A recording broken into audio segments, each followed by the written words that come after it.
Alright team, we have talked in depth about magic. Today we're talking about skill checks, non-magical actions in the world that have some chance of failure. Now, in Words of Power, a lot of things do not require a check that you might be used to requiring a check.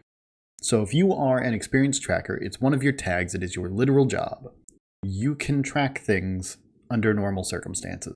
You don't need a roll. Now, if there's some factor against you, somebody tried to hide their tracks, or they're many days old, or it's rained since then you might need a check, right? But if it's just tracking a normal thing through a normal space with no big factors going on, you just succeed. It's your job. It's a thing you're good at. Why would you make a character that can't do the thing you want to do? Okay, so we're going to do a couple of examples here of things that you could roll for. So if we say in this fight that all of C Ring is filled with water and you have to jump to get from D to B, then you might need to roll for that, because if you fall in the water, there's some penalty. So the way that skill checks work in Words of Power is generally the difficulty is going to be 1d6, and the attempt is going to be 1d6. So in the simple case of you jumping from D to B in this particular combat, the storyteller will roll 1d6 first. The difficulty is 2. You will roll 1d6. You'll get a 4, you have succeeded. If the player rolls a 1, they fail, but otherwise meeting the number is sufficient. So rolling a 2 here would have still succeeded.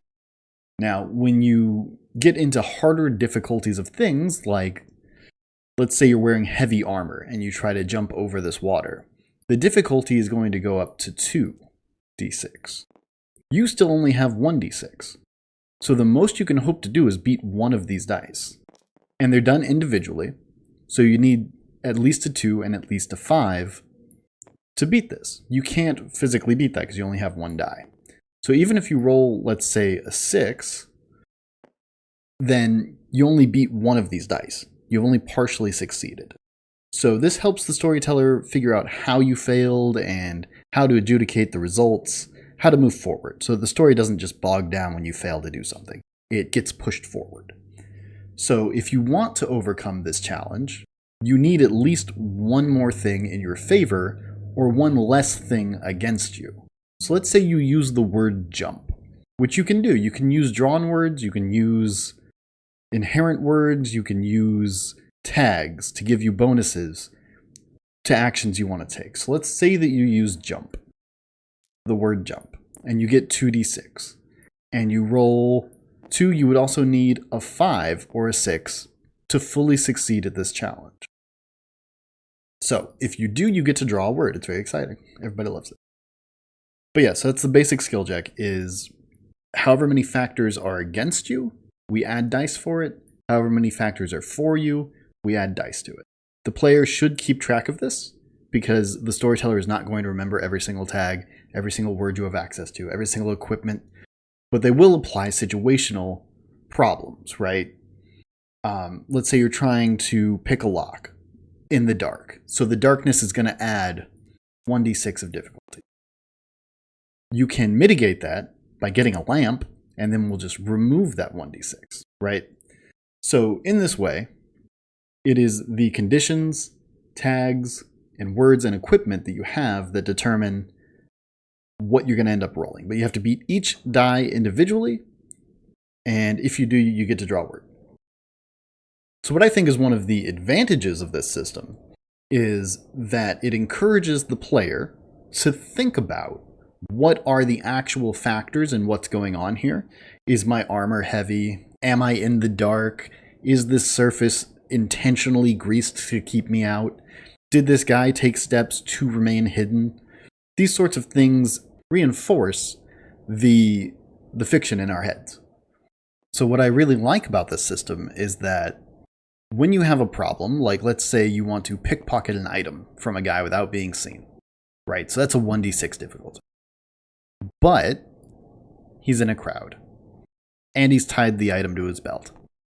This is not a problem you can just roll and overcome and move on. The player has to think about the scenario that he's in. He has to think about what are the factors against me? How can I mitigate those to either get lower difficulty or higher attempt dice? So maybe he has his friend distract the guy. That's going to give him another d6 because he's distracted. Maybe he has a little knife to cut this tie, right? And these are specific things you do to get better attempts, to get where you're going. Now, if the player happens to get more dice than there are challenge dice, he doesn't automatically succeed. He still has to beat the individual numbers. If there are more challenge dice than attempt dice, you do not fully succeed. Now, you might partially succeed. You might get the item but be seen. That's a very real possibility. If you only beat, 2 of the 4 dice, you might get seen but still get the item. So skill checks really drive the story forward. They never hit that hard stopping point where it's like, guess you failed, guess you didn't see it. No, like you noticed something, or you might not have noticed something and now you have a penalty. We don't do skill checks when there's no penalty for failure, and increasing the challenge dice for each factor gives us lots of ways to describe partial success. When the player has described the tools and circumstances and words they're using to make the attempt, it is effortless to describe the way in which they've failed forward. So these are just some of the things to think about with skill checks and words of power.